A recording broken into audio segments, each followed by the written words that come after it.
So we're talking about Argo, which premiered here, and it received the movie's fantastic. It's a great thriller story based on real life events, and part of it obviously involves Canada. So what a better place? And I heard you had a 20-minute or some crazy standing ovation. And it was really fun. Yeah, I think, as I said, the Canadian audience was really into it and it was a bit of a surprise, I think, to audiences here how much of the story was about the connection between the U.S. and Canada, and a time when the Canadians really, if it weren't for them, these people would have gotten killed in Tehran, and they saved us, and a time when the United States really stood up in unison and said thank you.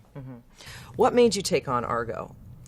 It was one of those things, it was a very rare opportunity where I was going to do another movie, and then I got this script from Warner Brothers, and they said, look, just read this.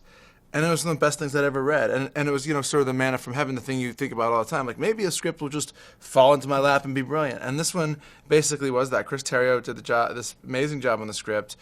George Clooney and Grant Heslov had, developed the script. I called those guys and said, I got to do this movie. What do we do? They said, terrific, let's make it. And on Argo, obviously, it's about the Iran hostage crisis that happened. I remember that.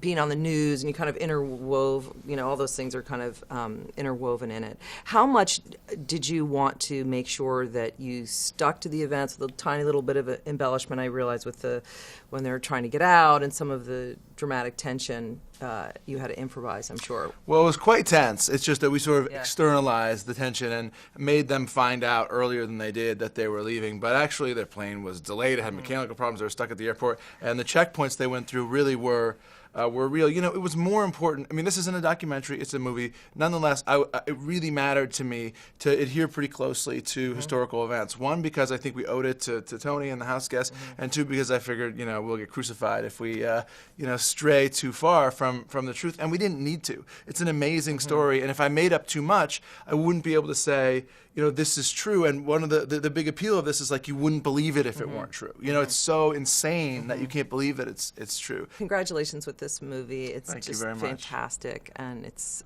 so commercial at the same time that it's so arty. I don't know, that's not the right way. How do I want to say it? It has tremendous commercial appeal, but it has incredible integrity and story and narrative involved at the same time. So it's a great mix.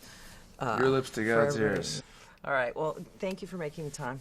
Thank you very much. Good luck with it. Congratulations. I really and appreciate it. I hope it goes the whole way.